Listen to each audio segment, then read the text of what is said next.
Alex, if God is so good, people say, why is there so much evil in the world? It's a question theologians have been dealing with for centuries, and I'm going to cover 3 points right now that we know for sure. Point number 1, acknowledging evil presupposes God. What do I mean by that? If I acknowledge that there's evil, I'm also acknowledging that there's good.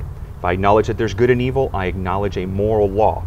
If I acknowledge a moral law, there must be a moral lawgiver. Think about that. Polar bear, a lion, no moral law, no guilt. Only mankind has the law of God written in their heart, as the Bible says, that we can distinguish between good and evil. Point number 2 is, without evil, there would not be free will. What do I mean by that? Right now, I have, for example, free will to be a vegetarian or eat meat. I can go to the store and buy whatever I want. If you put me on a desert island with just vegetables, then I no longer have free will to choose between being a vegetarian or not. So without evil, we would not have free will. Today we have free will. We know God made us in His image with free will to choose good or to choose evil.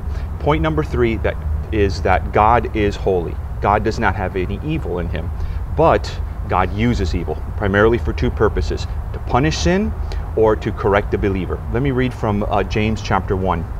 Verse 2 states, "My brethren, count it all joy when you fall into various trials, knowing that the testing of your faith produces patience. But let patience have its perfect work, that ye may be perfect and complete, lacking nothing." God allows evil in the life of the believer to correct them and to edify them. Now, that answers 80% of the questions. 80% more than any other world theology can answer, including atheism.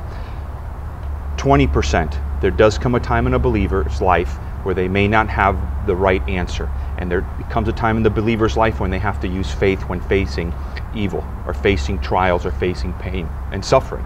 We don't have all the answers, but there's times where we have to put our faith in God and say, God knows better. God does not make mistakes, and God has an eternal purpose in all of this.